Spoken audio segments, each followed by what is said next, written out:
En los austeros pasillos de un convento italiano del siglo XVI, se gestaba una historia que sacudiría los cimientos de la Iglesia y la sociedad. Sor Virginia María de Leyva, una joven noble forzada a tomar los hábitos, estaba a punto de desatar un escándalo que perduraría por siglos.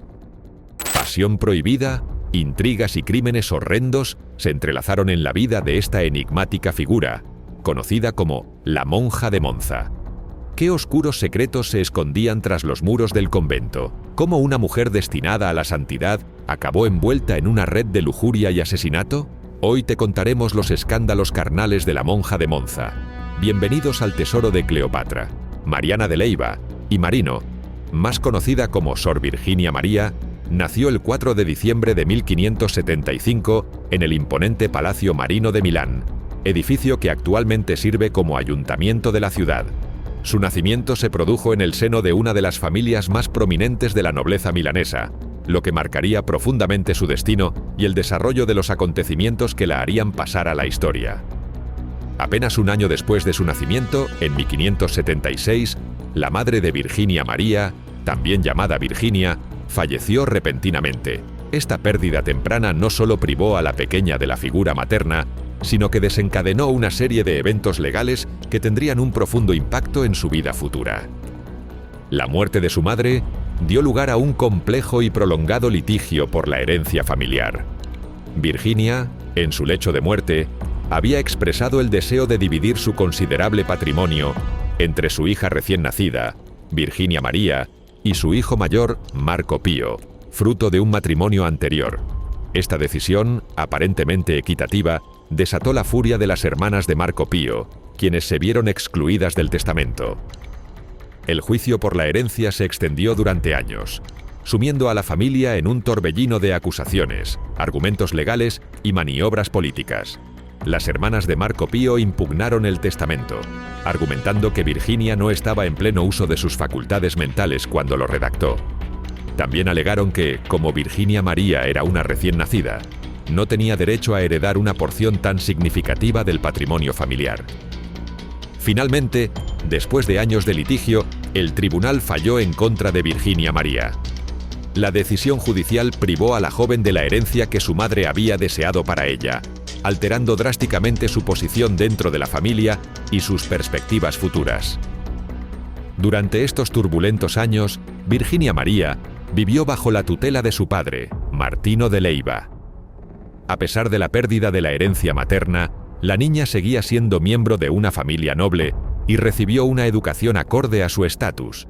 Aprendió a leer y escribir, estudió literatura y música, y fue instruida en los modales y protocolos propios de la nobleza milanesa del siglo XVI. Sin embargo, la relación entre Virginia María y su padre era compleja y a menudo tensa. Martino de Leyva, aunque miembro de la nobleza, se encontraba en una situación financiera precaria tras el costoso juicio por la herencia. Además, como era común en la época, veía a su hija principalmente como un activo que podía ser utilizado para forjar alianzas políticas o mejorar la posición social de la familia a través de un matrimonio ventajoso. A medida que Virginia María se acercaba a la adolescencia, su padre comenzó a considerar seriamente sus opciones para el futuro de la joven. El matrimonio era la opción más obvia, pero requería una dote sustancial que la familia, tras el juicio, no estaba en condiciones de proporcionar. Fue entonces cuando Martino de Leyva comenzó a considerar una alternativa común para las hijas de la nobleza en esa época: la vida religiosa. El ingreso de una hija en un convento era una práctica frecuente en la sociedad italiana del siglo XVI, especialmente entre las familias nobles que no podían o no querían pagar las costosas dotes matrimoniales. Los conventos ofrecían una vida respetable y, en muchos casos, cómoda para las mujeres de la nobleza, al tiempo que liberaban a las familias de la carga financiera de mantenerlas. Así, cuando Virginia María tenía apenas 13 años y 3 meses, su padre tomó la decisión que cambiaría el curso de su vida. La obligó a ingresar como novicia en el monasterio de Santa Margarita en Monza. Esta decisión, tomada sin considerar los deseos o la vocación de la joven, era un reflejo de las normas sociales de la época, donde las mujeres tenían poco control sobre sus propios destinos. El 15 de marzo de 1589 marcó un punto de inflexión en la vida de Virginia María. Ese día, Martino de Leyva acompañó a su hija al convento, en lo que sería su último encuentro, en un gesto que parecía más una compensación por su decisión que un acto de generosidad paterna. Prometió a Virginia María una herencia de 6.000 libras. Sin embargo, al igual que la herencia de su madre, este dinero nunca llegaría a manos de la joven. El ingreso de Virginia María en el monasterio de Santa Margarita no solo representaba el fin de su vida secular, sino también el comienzo de una nueva etapa llena de desafíos, conflictos internos y, eventualmente, escándalos que resonarían más allá de los muros del convento. El monasterio de Santa Margarita, ubicado en Monza, una pequeña ciudad al norte de Milán, se convertiría en el nuevo hogar de Virginia María. El convento, fundado en el siglo XIII, era conocido por acoger a las hijas de las familias nobles de la región. Su arquitectura imponente, con altos muros de piedra y un campanario que se elevaba sobre la ciudad, simbolizaba la separación entre la vida secular y la religiosa. Para Virginia María, el ingreso al convento fue un shock cultural y emocional. Acostumbrada a la vida en el palacio familiar, con sus comodidades y libertades relativas, ahora se enfrentaba a una existencia regida por estrictas reglas monásticas. El silencio, la oración constante, la disciplina y la obediencia absoluta eran los pilares de esta nueva vida para la que no estaba preparada ni había elegido. Los primeros meses en el convento fueron especialmente difíciles para la joven novicia. Luchaba internamente contra la decisión de su padre, añorando la vida que había dejado atrás y resistiéndose a aceptar su nuevo destino. Sin embargo, consciente de que no tenía otra opción, Virginia María comenzó gradualmente a adaptarse a la rutina monástica. El 26 de agosto de 1591, casi 2 años después de su ingreso, Virginia María participó en la ceremonia de consagración junto con otras 3 hermanas recién llegadas.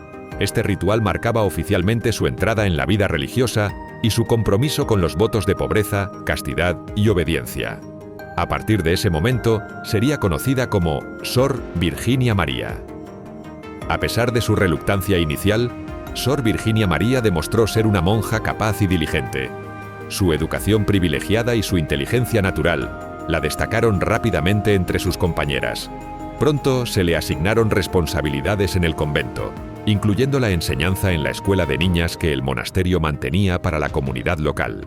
Durante estos primeros años, Sor Virginia María se ganó una reputación positiva tanto dentro como fuera del convento. El escritor contemporáneo Ripamonti, en sus crónicas sobre la vida en Monza, la describía como una monja modesta, respetuosa y obediente. Ripamonti también destacaba su facilidad para hacer amistades y su voraz apetito por la lectura, características que la ayudaron a sobrellevar la vida conventual. La biblioteca del convento se convirtió en un refugio para Sor Virginia María. Allí, entre los volúmenes de textos religiosos, obras clásicas y tratados filosóficos, encontraba un escape mental de las restricciones de su vida diaria. Su amor por la lectura y su evidente inteligencia la convirtieron en una figura respetada entre las hermanas y las estudiantes de la escuela del convento. A medida que pasaban los años, Sor Virginia María fue ganando influencia dentro de la comunidad monástica. Su origen noble y su educación refinada la distinguían de muchas de sus compañeras, y pronto se encontró ocupando posiciones de responsabilidad en la administración del convento. Gestionaba las rentas de las propiedades que el monasterio poseía en Monza y participaba en la administración de justicia en asuntos relacionados con el convento, tareas que normalmente estaban reservadas para las monjas de mayor edad y experiencia.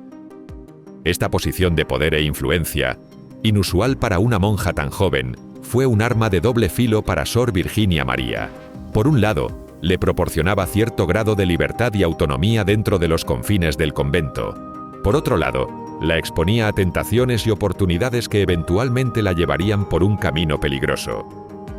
A pesar de su aparente adaptación a la vida religiosa, Sor Virginia María nunca llegó a abrazar completamente su vocación. Los votos de castidad y obediencia pesaban sobre ella, y la joven monja luchaba internamente contra los deseos y pasiones propios de su edad. Esta lucha interna, combinada con su posición de poder en el convento, creó las condiciones para los eventos escandalosos que marcarían su vida en los años siguientes. Durante este periodo, Sor Virginia María también ganó popularidad fuera de los muros del convento. Su inteligencia, carisma y posición como miembro de una familia noble la convirtieron en una figura conocida en Monza.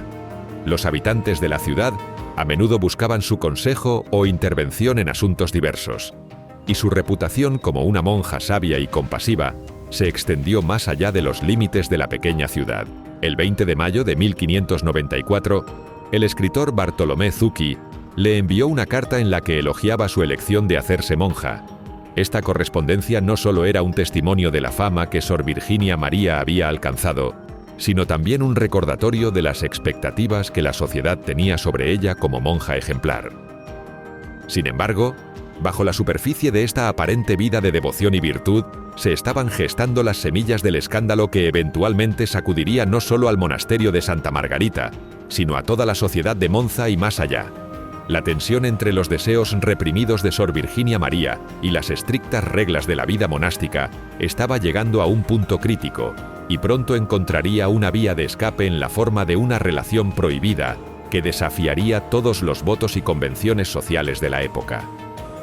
El año 1597 marcaría un punto de inflexión en la vida de Sor Virginia María. Fue entonces cuando conoció al conde Giovanni Paolo Osio, un joven aristócrata que vivía en una casa adyacente al monasterio.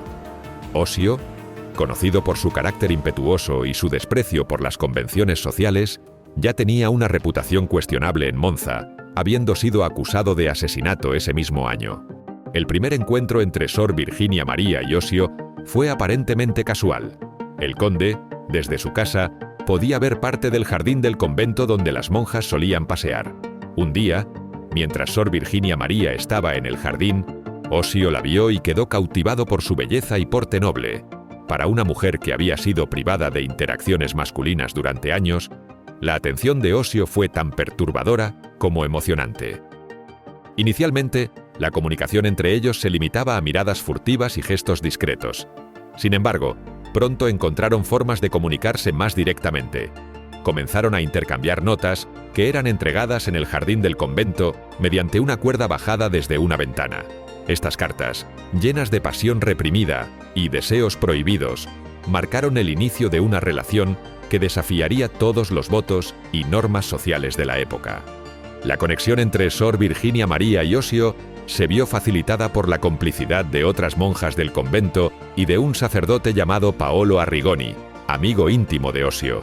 Arrigoni, en su papel de confesor del convento, tenía acceso regular al monasterio y actuaba como intermediario entre los amantes, llevando mensajes y organizando encuentros secretos. Para facilitar estos encuentros, Osio sobornó a un herrero local para que forjara llaves que le permitieran acceder secretamente al convento. Estas llaves se convirtieron en el símbolo tangible de la transgresión de Sor Virginia María, permitiendo que dos mundos que debían permanecer separados se entrelazaran de la manera más escandalosa. Los encuentros entre Sor Virginia María y Osio se volvieron frecuentes y apasionados. Para la monja, estas reuniones clandestinas representaban una liberación de años de represión y un despertar de deseos largamente negados. Para Osio, la conquista de una monja de noble cuna era tanto un desafío emocionante como una afirmación de su propio poder y atractivo. Sin embargo, la naturaleza prohibida de su relación añadía un elemento de peligro constante. Cada encuentro corría el riesgo de ser descubierto, lo que podría tener consecuencias desastrosas para ambos, especialmente para Sor Virginia María. La amenaza constante de exposición añadía una intensidad adicional a sus encuentros, mezclando el placer con el miedo y la culpa. En 1602, lo inevitable ocurrió. Sor Virginia María quedó embarazada. Este desarrollo puso en peligro no solo su posición en el convento, sino potencialmente su vida. El embarazo de una monja era considerado un pecado gravísimo y un escándalo de proporciones mayúsculas. Con la ayuda de sus cómplices, Sor Virginia María logró ocultar su condición y dar a luz en secreto a un hijo. El nacimiento del niño marcó un punto de inflexión en la relación. Por un tiempo, los encuentros entre Sor Virginia María y Osio se volvieron menos frecuentes, ya sea por precaución o por el peso de las consecuencias de sus acciones. Sin embargo, la pasión entre ellos no se extinguió completamente. Apenas un año después, en el otoño de 1603, Sor Virginia María se encontró nuevamente embarazada. Esta vez, dio a luz a una niña, a quien llamaron Alma Francesca Margherita. A diferencia del primer hijo, cuyo destino permanece desconocido en los registros históricos, Alma fue reconocida legalmente por Osio y vivió con él fuera del convento. La existencia de estos hijos añadía una nueva dimensión a la relación entre Sor Virginia María y Osio. Ya no se trataba solo de una aventura apasionada, sino de un vínculo más profundo y complejo que involucraba responsabilidades parentales, aunque éstas fueran ejercidas en secreto y de manera limitada. A medida que pasaba el tiempo, mantener el secreto se volvía cada vez más difícil. Los rumores comenzaron a circular dentro del convento y en la comunidad de Monza. La situación alcanzó un punto crítico en el verano de 1606, cuando una de las monjas del convento, Caterina d'Ameda, amenazó con exponer la relación. Enfrentado a la posibilidad de que su escandalosa relación fuera revelada, Osio tomó una decisión drástica y fatal. Con la aparente complicidad de Sor Virginia María y otras monjas, asesinó a Caterina d'Ameda para silenciarla. Este acto de violencia extrema marcó un punto sin retorno en la espiral de secretos y pecados en la que se habían sumergido. El asesinato de Caterina d'Ameda se mantuvo inicialmente en secreto. Se informó a los forasteros que la monja había huido del convento, una historia que, aunque poco probable, fue aceptada temporalmente. Sin embargo, este crimen sería solo el primero de una serie de actos desesperados que eventualmente llevarían al colapso de todo el entramado de mentiras y engaños que Sor Virginia María y Osio habían construido. A pesar de los esfuerzos por mantener el asesinato en secreto, los rumores sobre las actividades escandalosas en el convento comenzaron a intensificarse en el otoño de 1606. La desaparición de Caterina d'Ameda no pasó desapercibida, y las explicaciones proporcionadas empezaron a ser cuestionadas por aquellos fuera del círculo de confidentes de Sor Virginia María. Osio, cada vez más paranoico y desesperado por mantener el secreto, tomó otra decisión fatal. El herrero que había forjado las llaves que facilitaban sus encuentros con Sor Virginia María se había convertido en una amenaza potencial. Temiendo que pudiera revelar su participación en el escándalo, Osio lo asesinó, añadiendo otro crimen a su ya pesada conciencia. Estos acontecimientos no tardaron en llegar a oídos del gobernador de Milán, Pedro Enríquez de Acevedo, conde de Fuentes. El gobernador, conocido por su rigurosa aplicación de la ley y su deseo de mantener el orden en la región, ordenó una investigación discreta sobre los rumores que circulaban en torno al monasterio de Santa Margarita. La investigación pronto reveló la magnitud del escándalo. No solo se descubrió la relación ilícita entre Sor Virginia María y Osio, sino también los asesinatos y la red de complicidad que se extendía dentro y fuera del convento. El gobernador, consciente de las implicaciones políticas y religiosas del caso, decidió actuar con rapidez y contundencia. El día de carnaval de 1607, en medio de las celebraciones que llenaban las calles de Monza, Osio fue detenido y encarcelado en Pavía. La elección del día no fue casual. Las autoridades esperaban que el bullicio de las fiestas minimizara la atención pública sobre el arresto de un noble local. Sin embargo, Osio logró escapar de su confinamiento poco después. Esta fuga desencadenó una intensa búsqueda que mantuvo en vilo a toda la región. Finalmente, fue condenado a muerte in absentia, una sentencia que nunca llegó a ejecutarse oficialmente. El destino de Osio tomó un giro inesperado cuando fue asesinado por un supuesto amigo, posiblemente en un intento de cobrar la recompensa ofrecida por su captura. Mientras tanto, la situación de Sor Virginia María se volvía cada vez más precaria. La noticia del escándalo llegó a oídos del arzobispo de Milán, Federico Borromeo, una figura prominente de la Contrarreforma conocida por su celo en la aplicación de la disciplina eclesiástica. Borromeo, horrorizado por los eventos ocurridos en el monasterio de Santa Margarita, ordenó inmediatamente un juicio canónico para Sor Virginia María. El juicio comenzó el 27 de noviembre de 1607. Sor Virginia María, enfrentada a acusaciones de conducta inmoral, complicidad en asesinato y violación de sus votos sagrados, adoptó una estrategia de defensa basada en la alegación de posesión demoníaca. Argumentó que había perdido el control de su voluntad y que fuerzas diabólicas ejercían un impulso irresistible sobre ella. Esta defensa, aunque pueda parecer extravagante desde una perspectiva moderna, no era inusual en la época. La creencia en la influencia demoníaca estaba extendida, y la Iglesia reconocía la posibilidad de posesión como explicación para comportamientos aberrantes. Sin embargo, las autoridades eclesiásticas se mostraron escépticas ante las afirmaciones de Sor Virginia María. El juicio se prolongó durante meses, incluyendo el interrogatorio del padre Paolo Arrigoni, quien había actuado como cómplice y facilitador de la relación entre Sor Virginia María y Ossio. Los testimonios revelaron la extensión de la red de complicidad y la profundidad del escándalo que había sacudido al convento.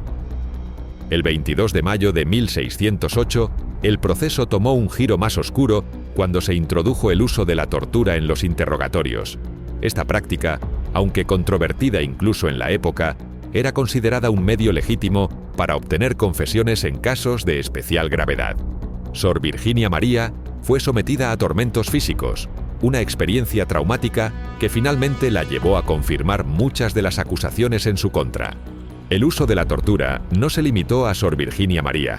Incluso el portero del convento y su esposa fueron expuestos a los instrumentos de tortura para confirmar las acusaciones contra el padre Arrigoni y otros implicados en el escándalo.